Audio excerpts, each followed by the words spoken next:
शंकर एक अनाथ लड़का था जिसे जंगल में रहने वाले शिकारियों के एक गिरोह ने पाला था। उसके पास कोई औपचारिक शिक्षा नहीं थी, लेकिन वह जीवित रहने के तरीके जानता था। शिकार करना, जंगल के फलों को खाना और नदी का पानी पीकर जीना उसका जीवन था। एक दिन वह अपने रास्ते से भटक गया और एक जगह देखा जहां लोग नदी के किनारे स्थित एक पत्थर की आकृति के चारों ओर शोर मचाते हुए फूल, फल और नारियल चढ़ा रहे थे।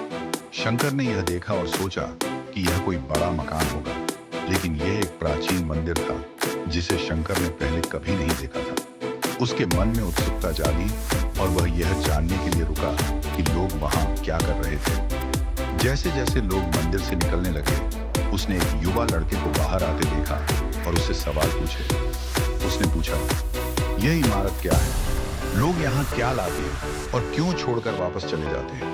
लड़का थोड़ी हैरानी से शंकर की मासूमियत को देखता है और जवाब देता है, यह भगवान शिव का मंदिर है। लोग यहाँ भगवान से अपनी इच्छाएं मांगते हैं और फल फूल चढ़ाते हैं।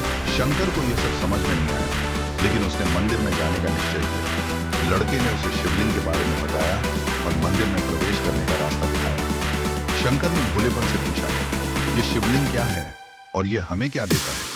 लड़के ने कहा, हम जो कुछ भी मांगते हैं शिव हमें दे देते हैं। शंकर ने यह सुना और सोचा कि यह परीक्षा का मौका है। वह शिव से कहने लगा, हे शिव, कृपया मुझे पर्याप्त शिकार दें ताकि मैं भूखा न रहूं।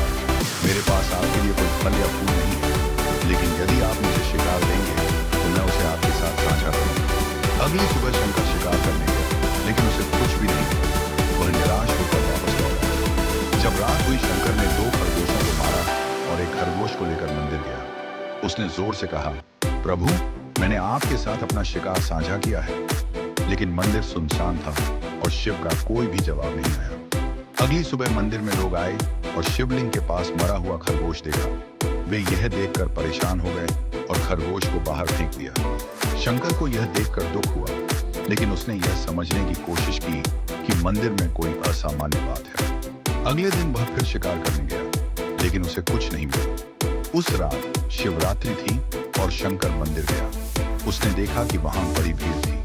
शंकर को बहुत अजीब सा महसूस हुआ, क्योंकि वह अकेला था और वहां इतने सारे लोग थे। उसने एक बेल के पेड़ पर चढ़कर समय बिताया और पेड़ के पत्ते गिराने लगा। उन पत्तों से एक छोटा शिवलिंग ढका हुआ था। शंकर ने अपनी मासूमियत से उन पत्तों को गिराया और शिव का मंत्र जाप करना शुरू किया। रात भर भजन गाने के बाद शंकर ने देखा कि शिवलिंग की आंखों पर कुमकुम के लाल निशान थे जो भक्तों ने चढ़ाए थे। उसे लगा कि शिव को ठंड लग रही है। शंकर ने विचार किया, शिव को ठंड लग रही होगी, वह अकेले हैं, उनकी देखभाल करने वाला कोई नहीं है। उसने जंगल से औषधीय जड़ी बूटियां लाकर शिवलिंग पर लगाई, लेकिन कोई फर्क नहीं पड़ा। तब शंकर ने सोचा, मुझे अपनी आंख देनी चाहिए ताकि शिव ठीक हो जाए। उसने त्रिशूल उठाया और अपनी आंख निकालने का प्रयास किया। अचानक शिव और पार्वती प्रकट हुए। शिव ने शंकर से कहा, तुमने अपनी मासूमियत और भक्ति से मुझे प्रभावित किया है। तुम्हारी भक्ति सच्ची है। तुम अब मेरे सबसे बड़े भक्त माने जाओगे। भगवान शिव ने शंकर से कहा, तुमने मुझे अपनी सरलता और निष्ठा से जीत लिया है। अब से तुम्हारा नाम हमेशा मेरे साथ जुड़ा रहेगा और तुम कई सदियों तक जीवित रहोगे। इसके बाद भगवान शिव और मां पार्वती अंतर्ध्यान हो गए।